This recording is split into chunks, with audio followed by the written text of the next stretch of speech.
Eu abro a sesión e xa te digo aquí.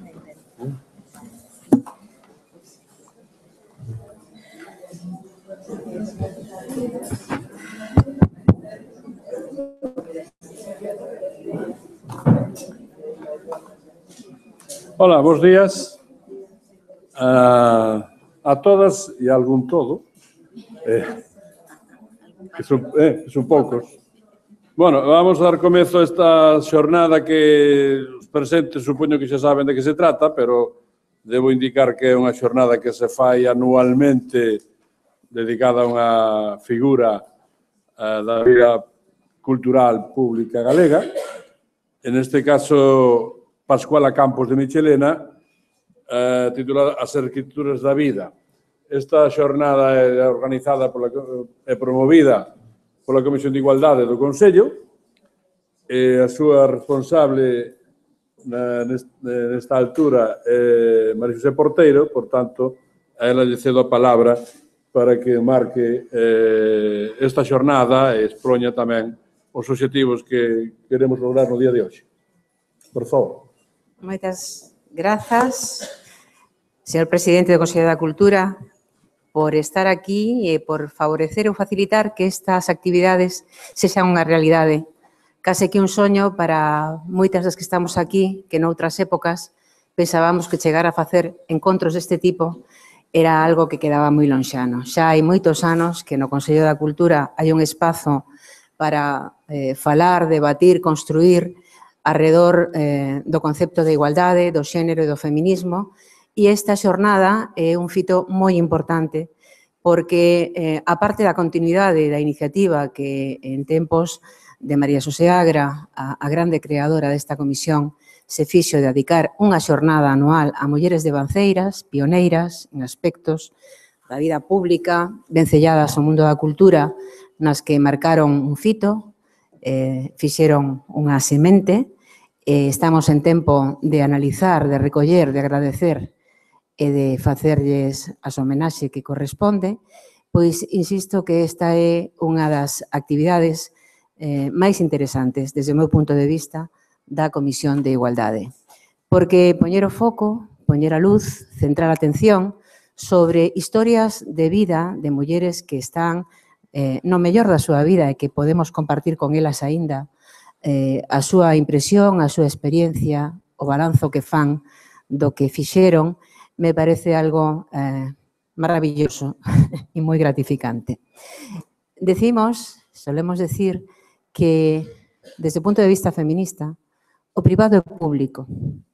Ás veces, incursionar nunha vida privada, como facemos nestas xornadas, ten un aquel, pois, se cadra de falla de discreción, e agradecemos moito, neste caso a Pascuala, como as outras persoas, as outras mulleres que foran obxecto de estudio e de análise e de atención nas nosas xornadas, porque nos abren as portas non somentes da súa experiencia profesional, sino tamén da súa vida.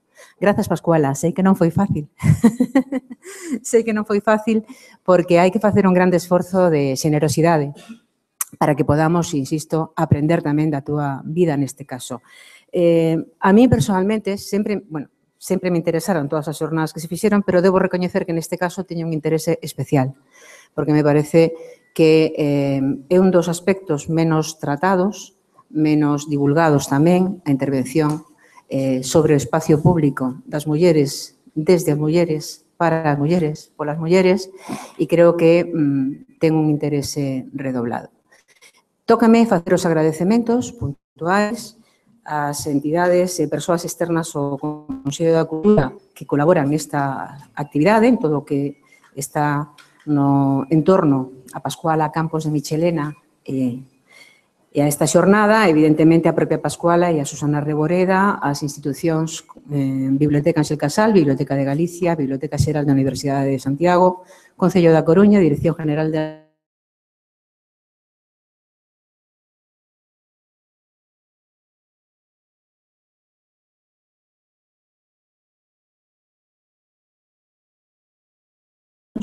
Nova Galicia Edicións, xornais El Correo Gallego, Faro de Vigo, El País, La Voz de Galicia, revistas e boletíns como Andaina, Boden, Cuadernos Teoplástica, Boletín Académico Escola Técnica Superior de Arquitectura da Coruña, BOU, Cuadernos de Arquitectura, Hogar e Arquitectura, Obradoiro, Revista de Arquitectura e Urbanismo, On Diseño e Revista da Facultade de Letras, Ciencias e Técnicas do Patrimonio. Por suposto, sempre agradecemos, como non, pero non é un agradecemento de trámite, sino auténticamente sentido ao persoal, todo o persoal desta institución que participou na posta en marcha desta actividade e das outras que desenvolve a Comisión de Igualdade. Neste caso, Miguel Alonso Fachado, Rosa Neiros Díaz, Irene Gómez Menéndez, Susana Guitarnovo, José Lens Bruña, Cristina Mouriño Cabaleiro, Teresa Navarro Quinteiro, Rosario Pérez Magdalena, Anxo Sumai García, Begoña Tajes Marcote e non te escapas, Marían Viñas, que me deches esta relación, que te acordaches de todas as compañeiras e compañeiros, pero que sin ti non sería posible esta actividade nin as que fai a Comisión. Polo tanto, feitos os agradecementos especiais, neste caso para Ana Romaní e para Lucía Oca, que son as coordinadoras desta xornada que veredes que excelente, e agradecer tamén a Rebeca Blanco Rotea, que lidera a sección de Patrimonio e que vai moderar a actividade que temos que desenvolver seguido. Benvidas a esta vosa casa e seguimos adiante co que nos queira dicir o noso presidente. Gracias. Xa está casi todo dito porque a experiencia extraordinaria de María Xosé Porteiro non só fala do que da xornada, sino tamén da parte institucional, de modo que eu só vos quero decir que ainda que sexa repetida esta sesión cada ano con unha figura distinta, sempre ten algo novo, algo de original. A deste ano non é menos, e, por tanto, estou moi satisfeito por xuntar estes dous elementos que nuclean estas xornadas. Por unha parte, digamos, que o perfil feminista de igualdade, e, por outra parte, a intervención no espazo público desde o punto de vista da arquitectura.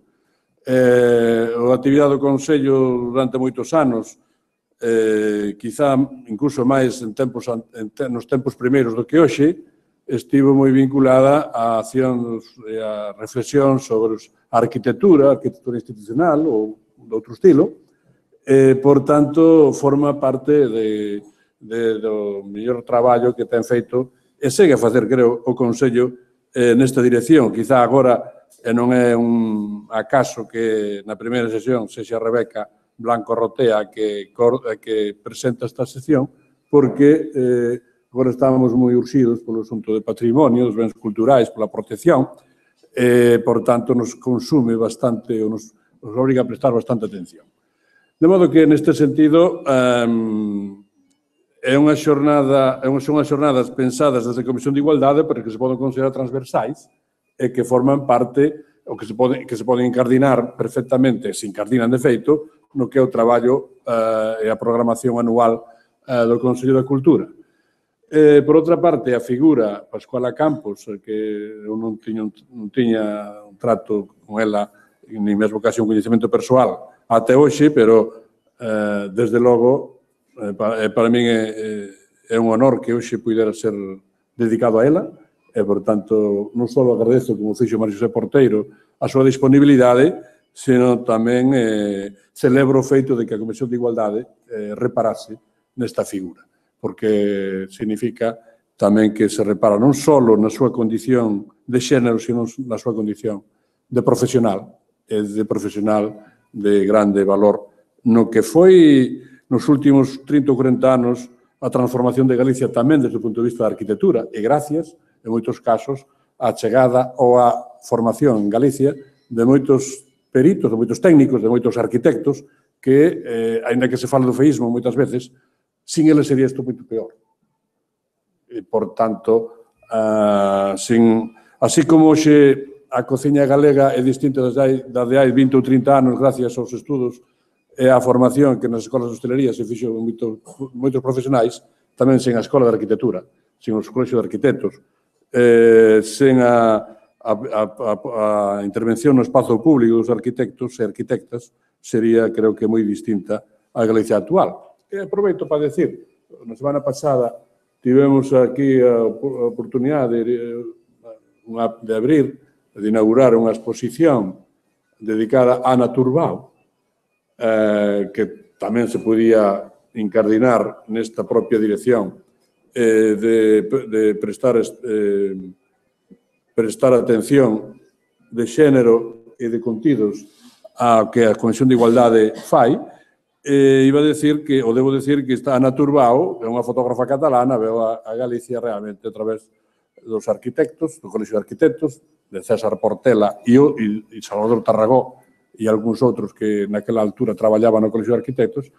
Aproveito para decirvos que estará aberta até o Nadal, de modo que podedes vela no Colexio de Fonseca, espero que vos poida ser de interés.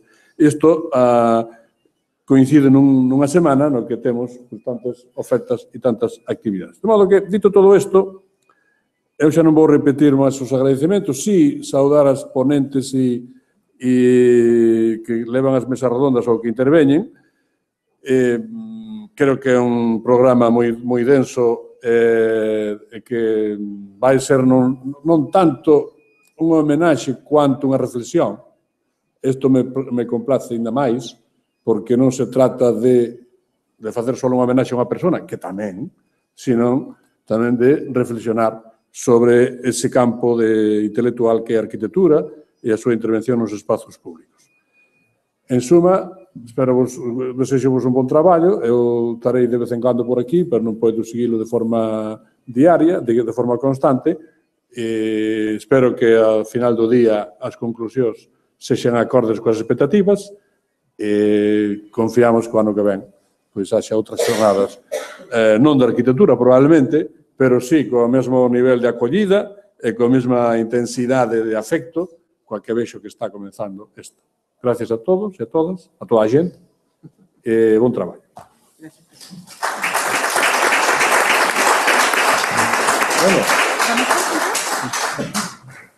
A próxima mesa, Rebeca.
Vale.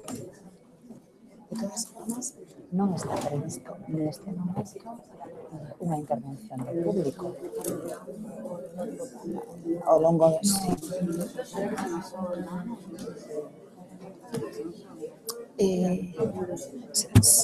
despois cambiarvos de sitio.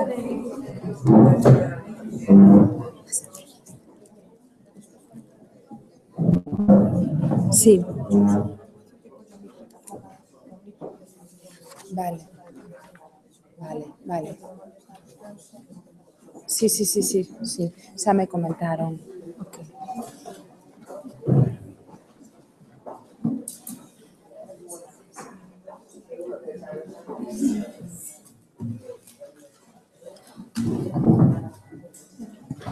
Bueno, bos días a todas e a todos. Antes de presentar a Amparo Casares e a Ana Gallego, que son as que van a facer a primeira intervención da programación de hoxe, quería agradecer, por suposto, a Comisión de Igualdade que me invitaran a estar aquí hoxe por moitos motivos, sobre todo porque creo que é hora de que fagamos dunha maneira non soamente simbólica, sino presencial, a reivindicación do papel das mulleres na cultura galega e moi especialmente nos aspectos relacionados coa arquitectura e na intervención do espazo público. Eu son arqueóloga, non son arquitecta, pero precisamente a miña labor está vinculada ao estudo da arquitectura dende a arqueoloxía. Por lo tanto, para min estas jornadas son especialmente importantes e significativas. Por suposto, agradecer ao Consello o que nos permita, tanto a Comisión de Igualdade como outras seccións, facer este tipo de actividades. Nestas jornadas, polo que xa nos comentaron, se pretende un pouco reflexionar sobre a arquitectura construída dende a perspectiva feminista e, por suposto, desde a figura de Pascuala Campos. Comenzaremos coa charla a recreación do espazo un compromiso feminista por parte de Amparo Casares e de Ana Gallego, as que me toca presentar.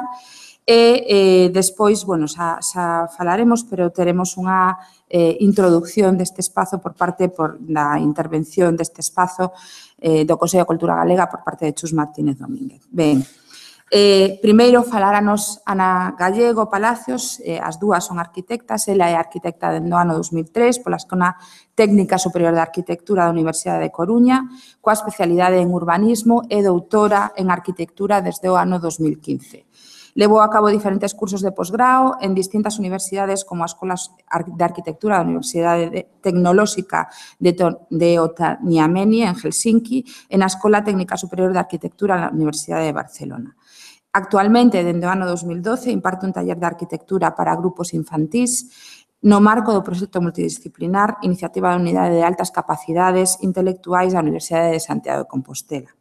Os seus principais intereses de investigación son a fenomenoloxía e a paisaxe, o urbanismo e xénero, arquitectura vernácula, metodoloxías para análise da calidade do espazo público, arquitectura e artesanía e educación infantil en arquitectura.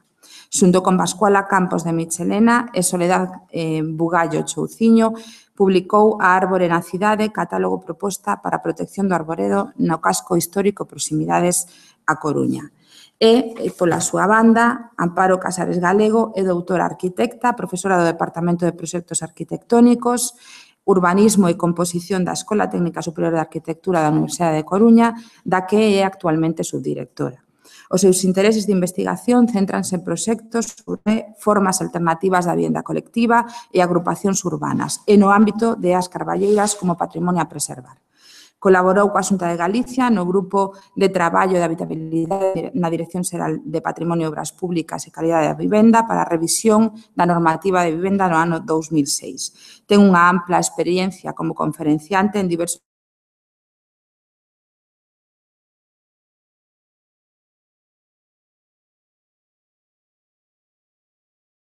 Pascuala Campos tamén de Michelena, artistas galegos, arquitectos cara ao novo milenio. Ben, me piden que vos comente que estas actividades emítense en streaming, polo tanto, despois colgaránse, non só se poden ver en directo, logo colgaránse todas as intervencións e se alguén quere participar nos debates, precisamente por este motivo, por favor, pedide o micro, esperade a que vos dean o micro e decir o vosso nome en presentadevos, vale? Sen máis, deixo as conferenciantes, temos hasta as 11:20. Xa vos aviso. Gracias. Buenos días a todas. Nada, ya. Cuando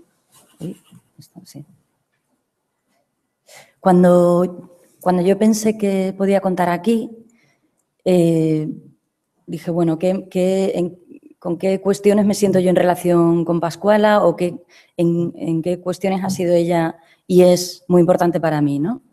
Entonces me ocurrieron 4 temas, que son feminismo, Finlandia, por distintas cuestiones y en distintos grados, pero serían estos 4 temas, feminismo, Finlandia, microcirugías del espacio colectivo y mi casa. Entonces voy a contar así algunas cosas en cada tema, ¿no? Respecto al feminismo, decir que es un feminismo que integra el anticapitalismo y la ecología.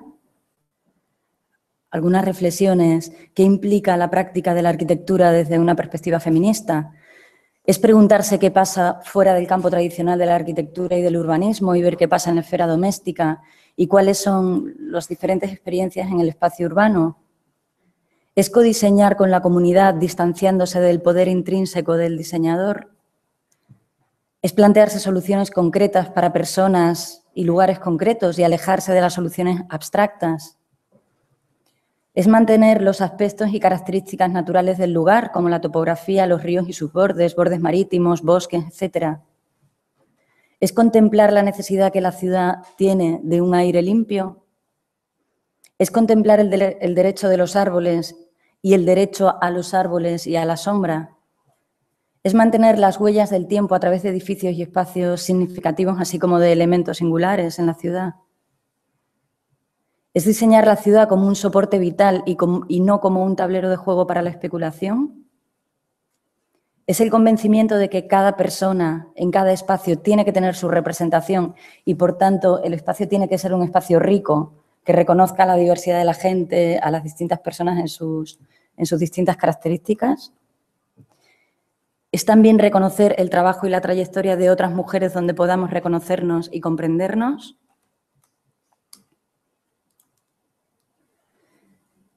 Respecto a Finlandia, reconocer el trabajo o mencionar el trabajo de 3 pioneras finlandesas, como son Signe Årborg, Vivi Long y Aino Marcio Aalto, a quienes me siento ligada afectivamente por las maneras de organizar el paisaje y la ciudad, además de considerar necesario todavía hoy una atención a su trayectoria, ¿no? Me pregunto también, y me preguntaba preparando este trabajo, ¿por qué es tan difícil acceder a información sobre estas mujeres que ya parece que debían estar tan consolidados ya los estudios respecto a su trabajo y no lo está, ¿no?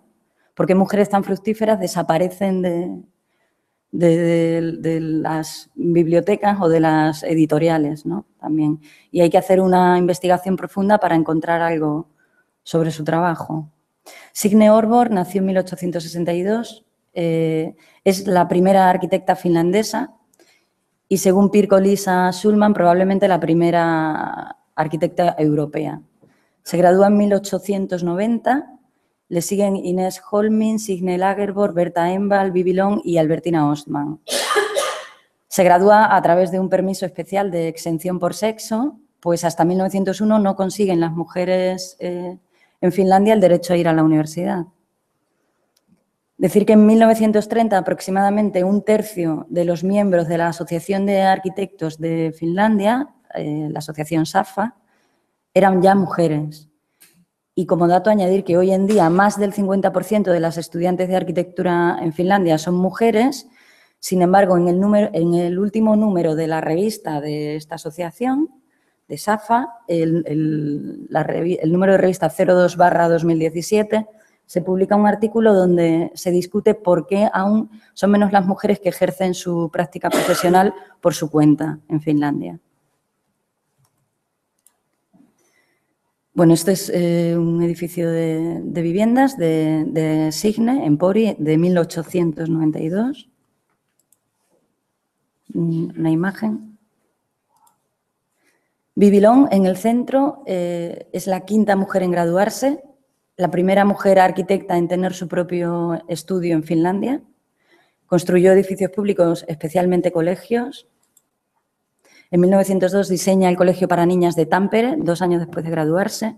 Había ganado ya varios concursos y esto le había proporcionado un cierto reconocido prestigio. Viaja a Inglaterra y a Escocia para estudiar la tipología de colegios allí y en sus propuestas plantea que las aulas, por un lado, que las aulas empiecen a orientarse a espacios abiertos y ajardinados.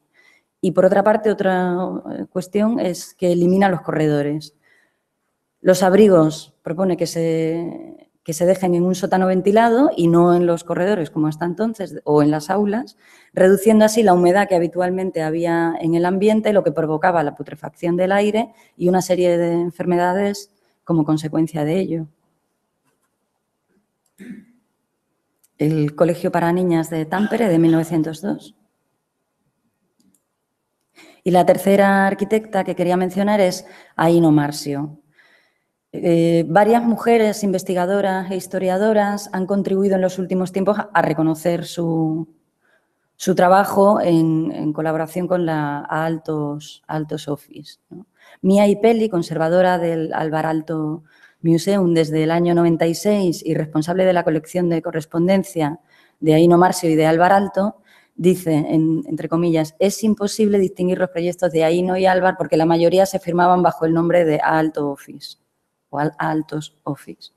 Nina Stritzler, directora de arte en el Instituto de Investigación de Posgrado Bar Graduate Center en la ciudad de Nueva York y directora del proyecto Artec Alvar Aíno Aalto, publicado en 2016, dice textualmente que incluso mujeres pioneras como Aíno Marcio todavía están pendientes de ser reconocidas adecuadamente. Ella dice también en esta publicación que en 1988 fue comisaria de la exposición Mujeres Diseñadoras en Nueva York y 25 años después, haciendo el libro sobre Artec, piensa que aún no ha tenido lugar el debido reconocimiento hacia ellas. Esta falta de reconocimiento, en concreto hacia Aíno Marcio, la explican ellas, entre otros motivos. Uno, porque la gran cantidad de literatura escrita al respecto se basa generalmente en fuentes no directas. Muy pocos investigadores han consultado directamente los más de 100.000 dibujos que están recogidos en la Fundación Alvar Aalto en Helsinki y una amplia colección familiar de correspondencia y fotografías. Por otra parte, Goran Schill, el biógrafo de Alvar Aalto, amigos desde los años 50, recuerdo que Aíno fallece en el 49, él dedicó gran parte de su vida profesional a publicar sobre la vida y el trabajo de Alvar Aalto y dijo que en sus estudios se basaba en memorias y entrevistas a otros que conocieron a Alvar Aalto y en fuentes, documentos y estudiando su trabajo, pero nunca mencionó cuáles fueron sus fuentes concretas. María Lisa Parkot dice que Schill ofreció una visión, abro comillas, son palabras textuales, Schill ofreció una visión sesgada y menguada de Aíno Marcio y que esta literatura ha permanecido en el imaginario colectivo. Renia Suominen-Kokkonen, doctora y profesora de Historia del Arte en la Universidad de Helsinki y autora de numerosos artículos sobre mujeres arquitectas, tiene una tesis doctoral también cuyo título es Los márgenes de una profesión, mujeres arquitectas en Finlandia entre 1890 y 1950. Y en su artículo sobre Aíno Marcio, titulado La figura central silenciosa, la arquitecta Aíno Marcio Aalto, sostiene que Aíno siempre participó activamente en la oficina Alvar Aalto. Y recuerda además que el estudio de arquitectura de los Aalto siempre estuvo vinculado físicamente en la vivienda donde residían, tanto cuando vivieron en Helsinki como Jyväskylä como en Turku. Bueno, todo esto para explicar o visibilizar que realmente hay un trabajo que este es el listado de trabajos de arquitectura que según Mia Ipeli, donde sí se puede confirmar que Aíno Marcio tuvo una implicación clara, no significa que sean todos ellos, pero sí donde ella lo ha verificado, ¿no? Este sería el listado de trabajos de interiorismo y diseño inmobiliario y también de trabajos en vidrio. Algunas de sus obras, bueno, de las obras donde participó, el Sanatorio de Paimio, que es una obra emblemática, esta es una imagen de la propia Aíno, que forma parte del catálogo de presentación del propio sanatorio, el ala de los balcones de los pacientes. Algunas imágenes de Armin Linke realizadas en 2014 para la exposición que ha tenido lugar en el Atheneum de Helsinki, que clausuró en septiembre pasado.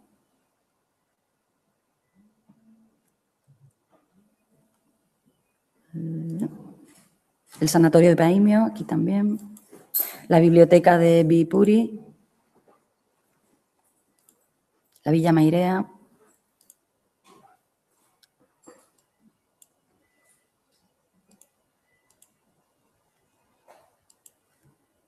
Mobiliario.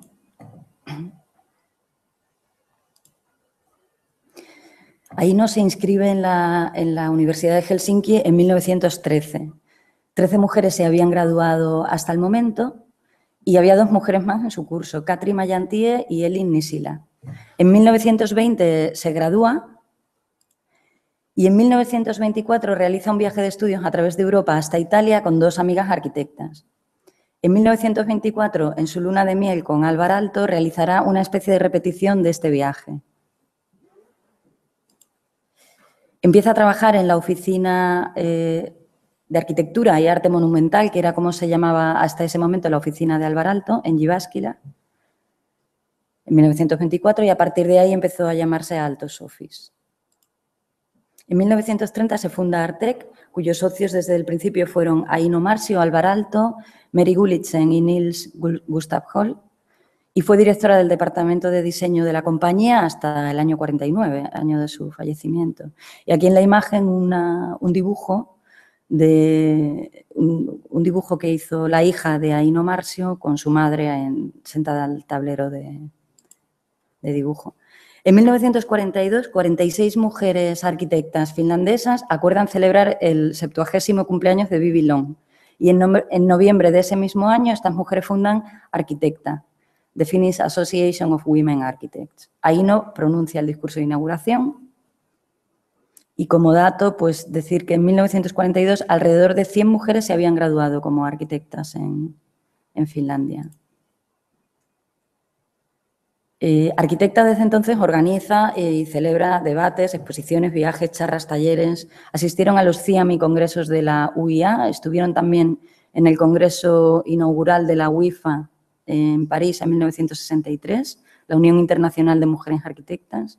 En el 76, 11 mujeres de arquitecta fueron a la UIFA en Irán. Y bueno, en la imagen un viaje de arquitecta a Dinamarca en el año 51.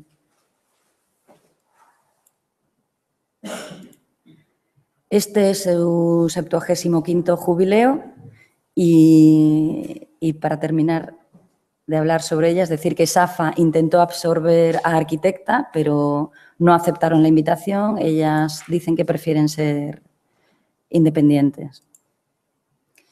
Pero Finlandia, además, a Finlandia nos une, además del interés por las arquitectas pioneras de referencia, el interés por su diseño, artesanía, arquitectura, el paisaje, los bosques, la cultura, los modelos de artesanía, modelos de movilidad, viajes, etc. Helsinki.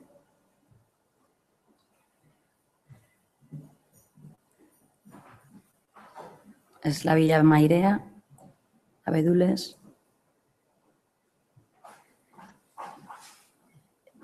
Microcirugías del espacio colectivo. Aquí quería hablar del tema del arbolado en el espacio público y la eliminación, en concreto, del soterramiento de residuos, ¿no? de sistemas de recogida de residuos. En 2010, Pascuala, Soledad Bugallo y yo empezamos a preocuparnos seriamente, más de lo que ya estábamos, por la tala y podas agresivas que estaban teniendo lugar en general en las ciudades, en concreto en A Coruña y particularmente en el casco histórico y proximidades, ¿no?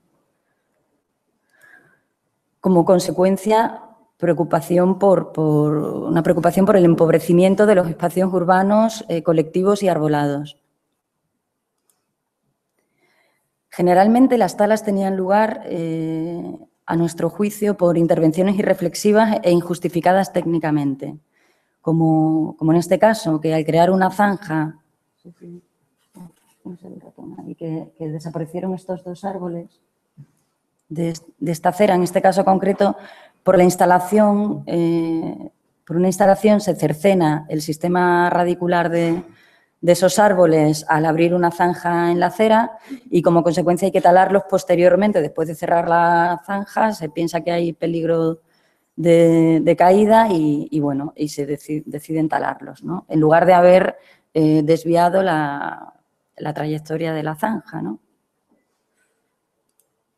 Aquí se ve que eran árboles como de 103 años, olmos. Aquí hay otro ejemplo donde no hay ni siquiera una justificación. A veces la idea feliz es simplemente hacer desaparecer el arbolado. No se sabe muy bien por qué.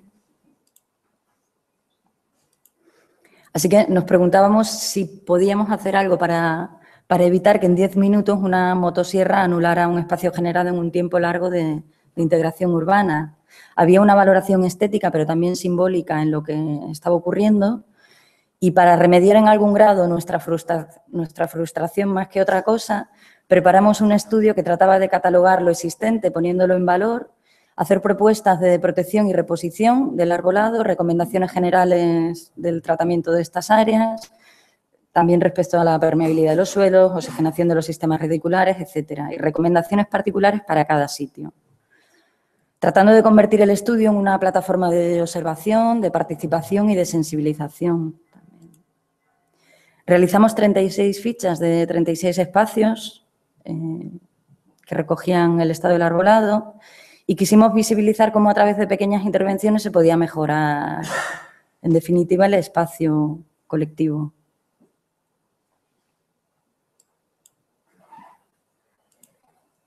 La otra pata de la microcirugía en los espacios colectivos es nuestra preocupación por la degradación de los mismos a través de la instalación de estos colectores soterrados de basuras que, en nuestra opinión, degradan enormemente el espacio, ¿no?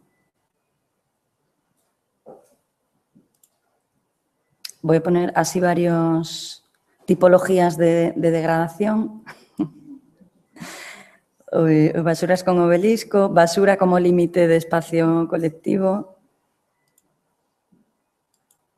basuras como límite, basura como ocupación de la acera, basura como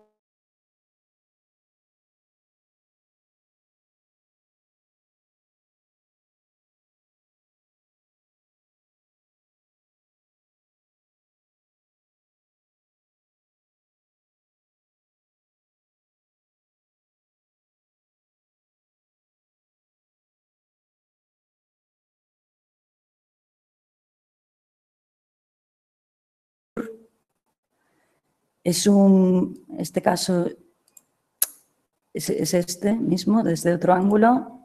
Esta imagen la pongo para visibilizar que el destrozo es mayúsculo, pero cuantitativamente no resuelve más que los contenedores convencionales móviles, fáciles de limpiar, acomodables a la realidad del lugar y de cada momento y que tienen una cierta flexibilidad, ¿no?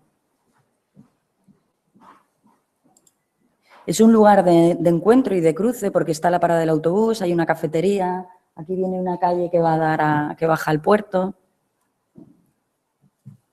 Entonces, nosotras proponemos, en algunos casos, desalojar las basuras y meter tierra y abono y colocar árboles, ¿no?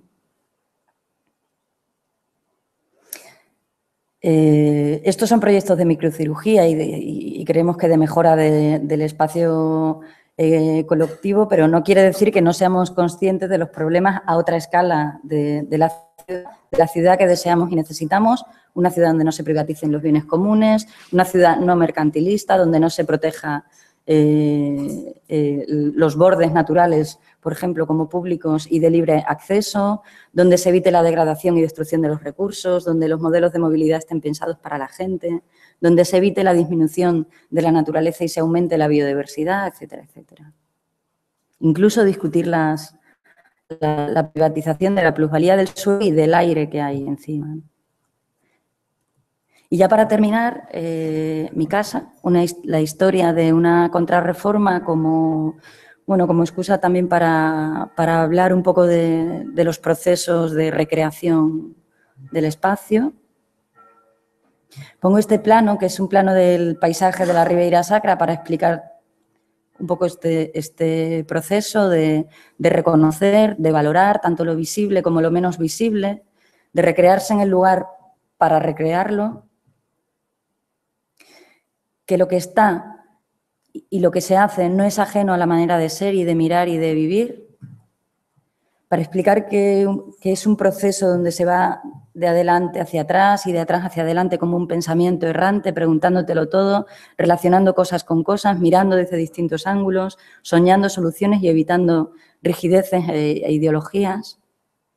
En este caso era plantear qué contrarreforma hay que hacer, puesto que era una vivienda ya reformada, para que ella sea partícipe de las emociones que yo quiero tener ahí. Sí participamos de la elección del sitio, que tiene vistas lejanas, una plaza con árboles delante, orientación este, sur y oeste. Y fundamentalmente se hicieron intervenciones también de microcirugía, aquí podríamos decir, para crear, bueno, aquí, claro, no se ve muy bien, pero que esta está en rojo. Este es el estado en el que estaba la vivienda ya reformada y aquella es el proyecto que hicimos. Entonces, fundamentalmente fue crear un umbral perimetral a través de la recuperación de las contras de toda la casa, las contras de las galerías, recuperar la altura original de la vivienda subiendo los techos, eliminar dinteles para llevar las puertas hasta la altura máxima, posibilitar un recorrido circular, no sé si el retón aquí, circular en torno al vestíbulo y cocina y la sala de estar, eliminando este tabique que además invadía la zona de estar, e incorporando también esta ventana a la zona de estar. Se ensanchó el pasillo para que no, para que no fuera un lugar estrictamente de paso. Se dio también la vuelta a los armarios para que dieran al pasillo para tener acceso desde él.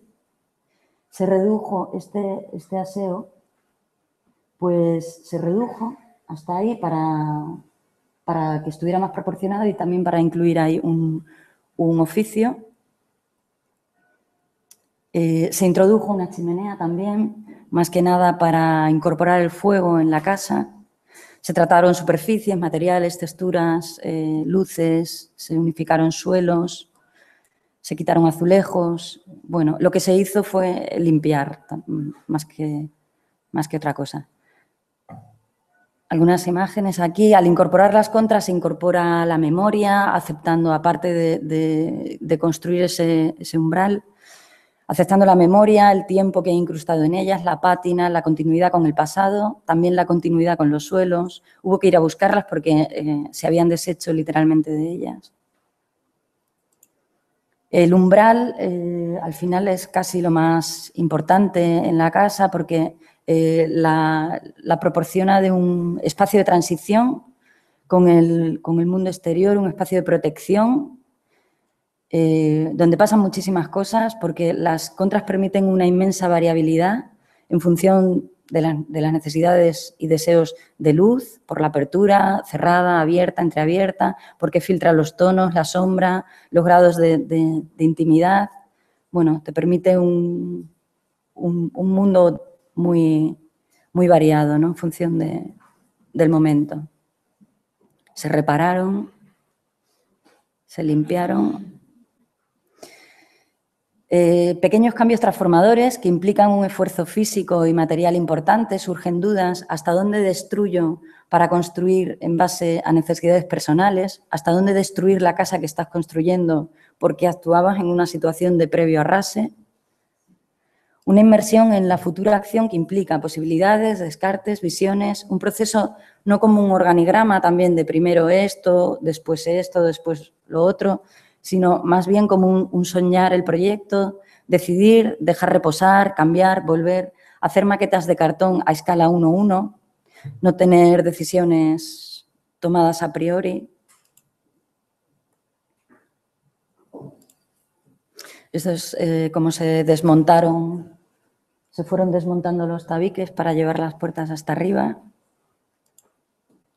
Bueno, una imagen del recorrido, también del tabique de la cocina que se eliminó. Un proceso minucioso donde al final van apareciendo las intenciones, los accidentes, las intuiciones, lo sensorial.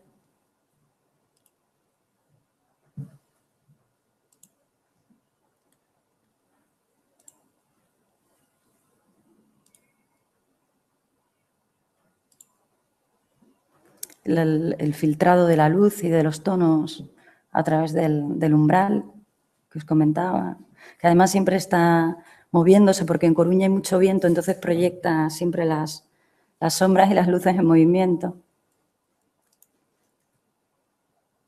Sensaciones,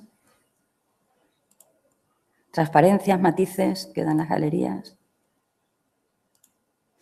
Esta imagen es una imagen de la ducha y el espacio para guardar la leña, que explica un poco lo que significa la organización de las cosas que se usan en la vida cotidiana, como un elemento artístico subjetivo también, es decir, integrar la artesanía y el diseño en el día a día, pero también la práctica artística en la vida cotidiana, ¿no? Como un poco como un juego también. Y también quería explicar con esta imagen la incorporación de lo que te vas encontrando, ¿no? Para bien o para mal. Aquí colocamos esta cortina de plástico cayendo desde arriba como si fuese agua, en realidad para tapar un ventilador que había aquí en el techo. Sí. Visiones reflejadas, espejos como manera de multiplicar la luz. Filtrado de la luz artificial también. Texturas y tonos. Sensaciones de tonos y texturas. Luces y sombras. Y además de los umbrales, otra cosa que me parece importante es que la vivienda, o me parecía a mí, para mí, que tenga la casa un espacio donde te puedas relacionar con el espacio exterior, como puede ser un balcón o una azotea, donde puedas admirar los árboles, las nubes, la luna. En definitiva, un lugar donde sentirse bien. Y esto es todo. Gracias.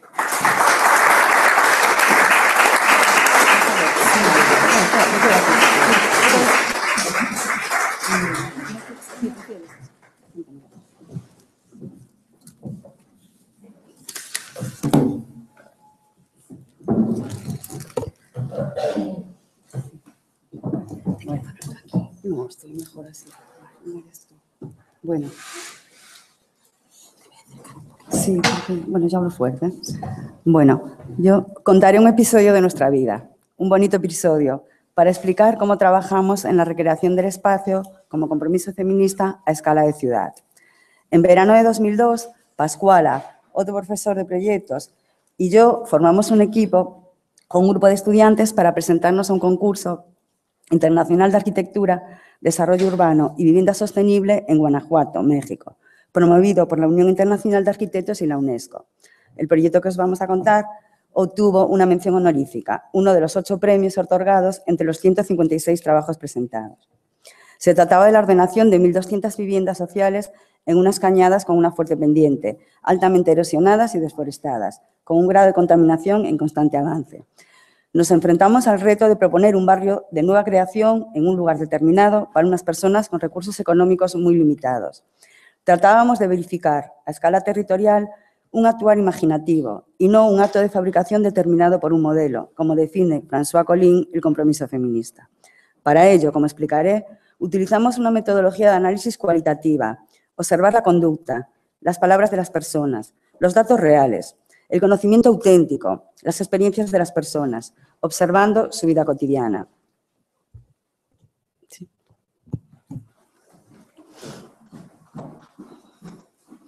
Se desarrollaban los conceptos, las propuestas, partiendo de las pautas que nos daban los datos y no recogiendo datos para evaluar modelos o hipótesis preconcebidas. Escribe Pascuala, la relación entre la persona que proyecta y el proyecto es en realidad un diálogo amenizado, alterado y construido también por otras voces. A todas ellas, quien proyecta ha de ser capaz de darle sitio y respuesta, con su capacidad de integración. Integración que supone ser capaz de contar una historia, un relato, con elementos conmensurables como la tierra, la madera, la piedra, el acero, el hormigón, y otros inconmensurables como son los anhelos y los deseos. Los mapas que cuentan las interconexiones de todos estos elementos físicos con otros no físicos, como los sentimientos, las costumbres y el poder, son los proyectos. Mapas generadores de acciones imprevisibles que generarán formas de ver la vida en sus alocuciones sobre el ser, el estar, la belleza y el orden. Mapas en cuyo diseño subyacen, inevitablemente, intenciones ocultas que en la propia expresión del diseño se harán explícitas. A través del tiempo, el proyecto obra se irá conformando en algo tangible en el proceso de la construcción. Los tiempos de vivencia de aquellas personas que lo habiten, sus relaciones y actividades, serán los que le den su último significado. Este era el fin de nuestro barrio, ser capaces de integrar los procesos acumulados de muchas gentes, hilvanar un relato con procesos y personas.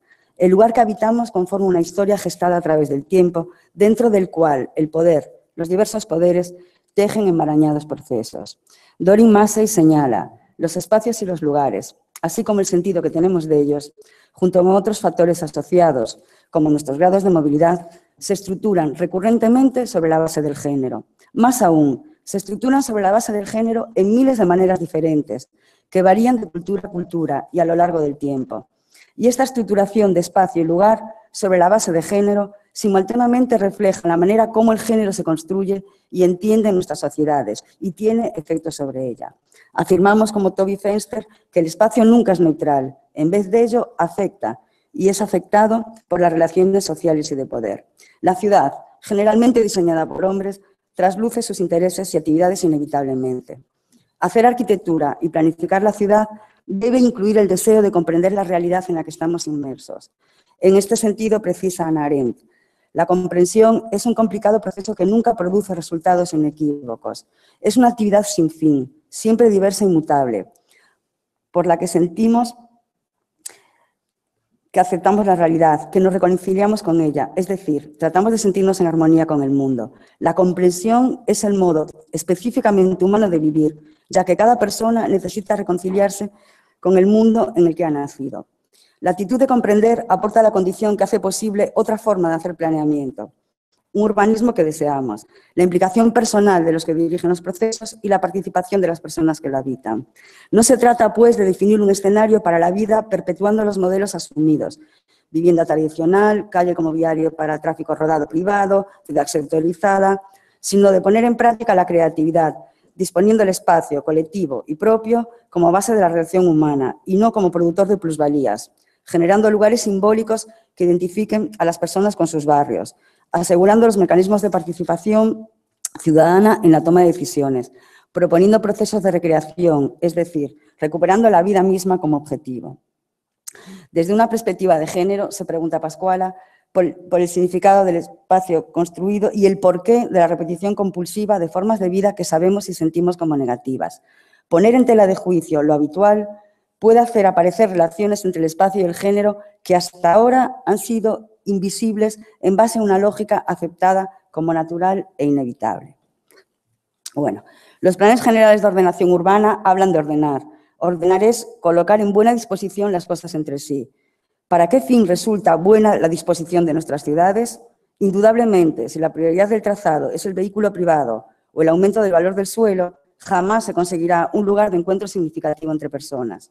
Y la esencia misma de la ciudad es esta, ser un lugar de relación entre personas en su significado más profundo. Pensamos en el proyecto urbano como la creación de una urdimbre que posibilite la calidad de la ciudad, la variedad del entorno humano, la diversidad, la transición, la gradación. Urdir es disponer cautelosamente una cosa para conseguir un designio que es indudablemente la vida misma, en su sentido de lo colectivo y de lo íntimo. Una ciudad que nos estructure emocional y afectivamente, coherente con nosotros mismos y con nuestro entorno. Se presenta esta propuesta como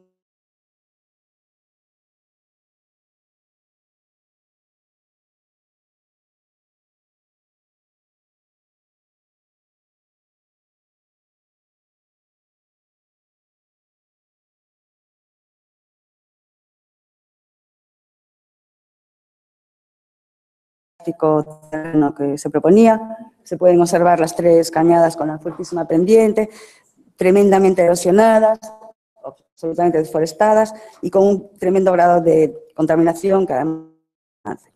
Se trata de la ex hacienda de Santa Teresa, que presentaba este aspecto demoledor, con esta extrema aridez. belleza, sí, pero bueno, dura de asumir desde esta realidad, la nuestra, generosa en vegetación y en agua. Planteamos como primera decisión, por supuesto, la protección del paisaje, puesto que construir puede poner en valor en este caso el barranco. Restaurar el paisaje será devolverle la vegetación que debería de haber conservado, retener el agua, frenar la erosión. La idea era, pues, aceptar las propuestas que establecía el lugar, racionalizándolo y ordenándolo, buscar algo que posibilitase respuestas y permitiese generar agrupaciones, establecer pautas, crecimientos, ritmos, formas, llenos y vacíos.